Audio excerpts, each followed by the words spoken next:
ರಾಮಾಯಣದಲ್ಲಿ ಬರುವಂತಹ ಎರಡು ಸ್ತ್ರೀ ಪಾತ್ರಗಳು ಸ್ನೇಹಿತರೆ. ಒಂದು ಮಂಡೋದರಿ, ಇನ್ನೊಬ್ಬಳು ಸೀತೆ.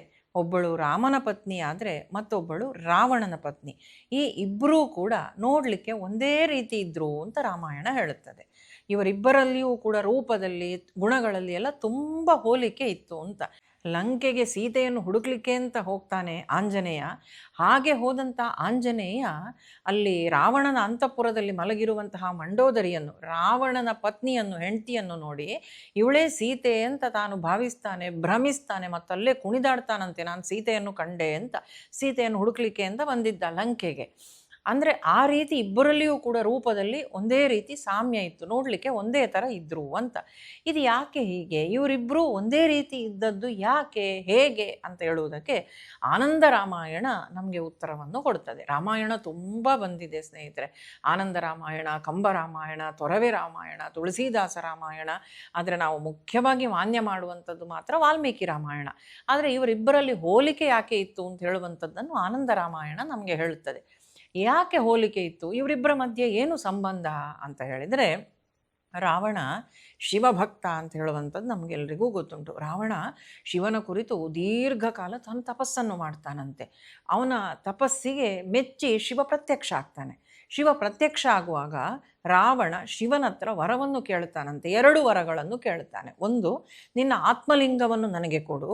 ಇನ್ನೊಂದು, ನಿನ್ನ ಪತ್ನಿಯಾದಂತಹ, ನಿನ್ನ ಹೆಂಡತಿಯಾದ ಪಾರ್ವತಿಯನ್ನು ನನಗೆ ನನ್ನ ಹೆಂಡತಿಯನ್ನಾಗಿ ಕೊಟ್ಟು ಬಿಡು ಅಂತ.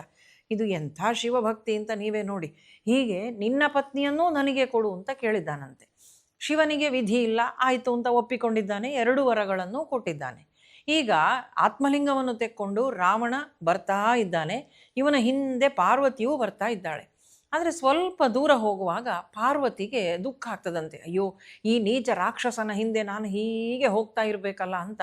ತಾಯಿಗೆ ಅವನನ್ನು ಕರ್ಕೊಂಡು ಹೋಗ್ತಿದ್ದಾನೆ, ಹೆಂಡತಿಯಾಗಿ ಪಡ್ಕೊಳ್ತಾನೆ, ಇದೆಲ್ಲ ಭೀತಿ ಇಲ್ಲ. ಆದರೆ ಅವನ ಜೊತೆಯಲ್ಲಿ ಹೋಗಲಿಕ್ಕೆ ಮನಸ್ಸಿಲ್ಲ. ತನ್ನ ಪತಿ ಪರಶಿವ ಕಳುಹಿಸಿಕೊಟ್ಟಿದ್ದಾನೆ ಅಂತ ಹಿಂದೆ ಬರ್ತಾ ಇದ್ದಾಳೆ. ಹೀಗೆ ಬರಬೇಕಾದ್ರೆ ದುಃಖದಲ್ಲಿ ತಾಯಿ ಮಹಾವಿಷ್ಣುವನ್ನು ನೆನಪಿಸಿಕೊಳ್ತಾಳಂತೆ. ಆವಾಗ ಮಹಾವಿಷ್ಣು ಏನು ಮಾಡ್ತಾನೆ, ಸಹಾಯ ಮಾಡುವಂತ ಮಹಾವಿಷ್ಣುವಿನಲ್ಲಿ ಕೇಳಿಕೊಂಡಿದ್ದಾಳೆ ಪಾರ್ವತಿ ಅಂತ. ಪಾರ್ವತಿಯ ಅಣ್ಣ ಮಹಾವಿಷ್ಣು ಅಂತ ನಮಗೆ ಪುರಾಣಗಳೆಲ್ಲ ಹೇಳೋದು. ಅವರ ಮಧ್ಯದಲ್ಲಿ ಅಣ್ಣ ತಂಗಿಯ ಸಂಬಂಧ ಇತ್ತು ಅಂತ. ಈಗ ಮಹಾವಿಷ್ಣು ಏನು ಮಾಡ್ತಾನೆ ಅಂತ ಹೇಳಿದರೆ, ತನ್ನ ಮೈಯ ಗಂಧದಿಂದ ಒಂದು ಸುಂದರವಾದಂತಹ ಸ್ತ್ರೀ ರೂಪವನ್ನು, ಸ್ತ್ರೀಯ ಒಂದು ಮೂರ್ತಿಯನ್ನು ಸಿದ್ಧ ಮಾಡ್ತಾನೆ. ಸಿದ್ಧ ಮಾಡಿ ಆ ಮೂರ್ತಿಯನ್ನು ಕೊಂಡೋಗಿ ತಾನು ಮಯಾಸುರ ಅಂತ ಹೇಳುವಂಥ ಒಬ್ಬ ರಾಕ್ಷಸ. ಈ ಮಯಾಸುರ ಯಾರು ಅಂತ ಹೇಳಿದರೆ, ದೇವತೆಗಳ ವಿಶ್ವಕರ್ಮ ಯಾವ ರೀತಿಯಾಗಿ ವಿಶ್ವಕರ್ಮ ದೇವತೆಗಳಿಗೆ ಶಿಲ್ಪಿಯಾಗಿದ್ದಾನೋ ಹಾಗೇನೆ ಈ ರಾಕ್ಷಸರಿಗೆ ಶಿಲ್ಪಿಯಾಗಿದ್ದವನು ಈ ಮಯಾಸುರ. ಅವನು ಮಯಾಸುರ ಹೇಗೆ ಅಂದರೆ, ರಾಕ್ಷಸರಿಗೆ ಬೇಕಾದಂಥ ಎಲ್ಲ ಶಿಲ್ಪಕಲೆಗಳನ್ನು ತಯಾರು ಮಾಡಿ ಕೊಡುವವನು. ಈ ಮಯಾಸುರ ಸಮುದ್ರದ ಆಳದಲ್ಲಿದ್ದಾನೆ. ಆ ಮಯಾಸುರನ ಬಳಿಗೆ ವಿಷ್ಣು ತಾನು ತನ್ನ ಮೈಯ ಗಂಧದಿಂದ ಸಿದ್ಧಪಡಿಸಿದಂಥ ಆ ಸ್ತ್ರೀ ರೂಪವನ್ನು ಕೊಂಡೋಗಿ ಮಯಾಸುರನಿಗೆ ಒಪ್ಪಿಸ್ತಾನೆ. ಇಲ್ಲಿ ಮಹಾವಿಷ್ಣು ಏನು ಮಾಡ್ತಾನಂದರೆ, ರಾವಣ ಬರ್ತಾ ಇದ್ದಾನೆ ಆತ್ಮಲಿಂಗವನ್ನು ತೆಕ್ಕೊಂಡು, ಜೊತೆಗೆ ಹಿಂದೆ ಪಾರ್ವತಿಯನ್ನು ಕರ್ಕೊಂಡು. ಮಹಾವಿಷ್ಣು ರಾವಣನ ಮುಂದೆ ಒಬ್ಬ ಬ್ರಾಹ್ಮಣನ ರೂಪದಲ್ಲಿ ತಾನು ಬರ್ತಾನಂತೆ. ಹಾಗೆ ಬಂದು ಮಹಾವಿಷ್ಣು ರಾವಣನಲ್ಲಿ ಹೇಳುತ್ತಾನೆ, ನೋಡು, ನಿನ್ನ ಹಿಂದೆ ಬರ್ತಾ ಇರುವಂಥದ್ದು ನಿಜವಾದ ಪಾರ್ವತಿ ಅಲ್ಲ, ಶಿವ ನಿನಗೆ ಮೋಸ ಮಾಡಿದ್ದಾನೆ. ನಿಜವಾದ ಪಾರ್ವತಿ ಮಯಾಸುರನ ಬಳಿಯಲ್ಲಿದ್ದಾಳೆ, ಪಾತಾಳ ಲೋಕದಲ್ಲಿದ್ದಾಳೆ, ಅಲ್ಲಿ ಹೋಗಿ ಅವಳನ್ನು ಪಡ್ಕೋ, ಇವಳು ಶಿವ ನಿನಗೆ ಮೋಸ ಮಾಡಿದ್ದಾನೆ ಅಂತ. ಈಗ ರಾವಣ, ಓ ಸತ್ಯ ಇರ್ಬೋದು, ಬ್ರಾಹ್ಮಣರು ಮಾತಾಡ್ತಾ ಇದ್ದಾರೆ ಅಂತ ಹೇಳಿ ತಿಳ್ಕೊಂಡು ತಾನು ಮರಳಿ ಆ ಪಾರ್ವತಿಯನ್ನು ಕರ್ಕೊಂಡು ಕೈಲಾಸಕ್ಕೆ ಹೋಗ್ತಾನೆ.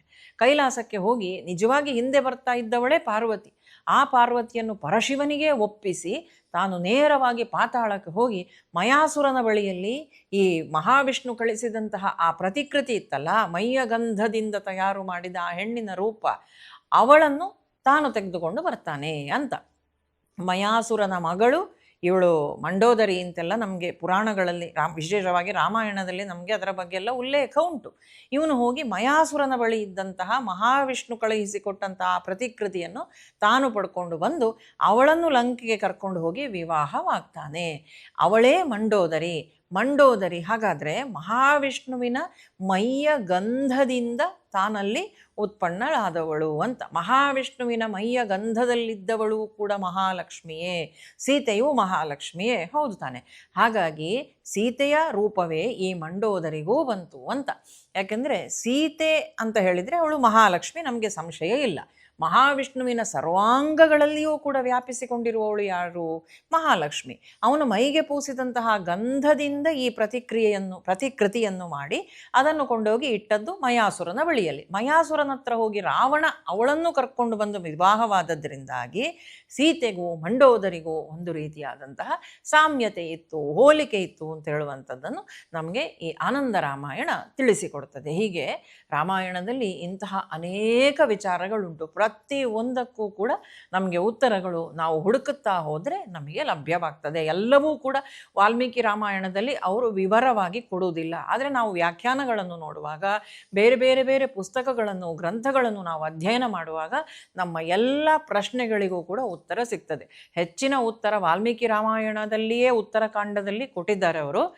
ಕೆಲವೊಂದು ಈ ರೀತಿಯಾದದ್ದೆಲ್ಲ ಬೇರೆ ಬೇರೆ ಕಡೆಗಳಲ್ಲಿ ನಮಗೆ ವ್ಯಾಖ್ಯಾನಕಾರರು ತೋರಿಸಿಕೊಟ್ಟಿದ್ದಾರೆ. ಹಾಗಾದರೆ ಆಂಜನೇಯ ಹೋಗಿ ಮಂಡೋದರಿಯನ್ನು ನೋಡಿ ಸೀತೆ ಸಿಕ್ಕಿದ್ಲು ಅಂತ ತಾನು ಕುಣಿದದ್ರಲ್ಲಿ ಏನು ಆಶ್ಚರ್ಯ ಇಲ್ಲ ಸ್ನೇಹಿತರೆ. ಯಾಕೆಂದರೆ ಇವರಿಬ್ಬರ ಮಧ್ಯದಲ್ಲಿ ಈ ರೀತಿಯಾದಂತಹ ಒಂದು ಸಂಬಂಧ ಇತ್ತು ಅಂತ ಹೇಳುವಂಥದ್ದನ್ನು ನಾವು ತಿಳ್ಕೊಳ್ಬೋದು. ಎಲ್ರಿಗೂ ಶುಭವಾಗಲಿ, ಮಂಗಳವಾಗಲಿ. ಕೃಷ್ಣ ಅರ್ಪಣಮಸ್ತು.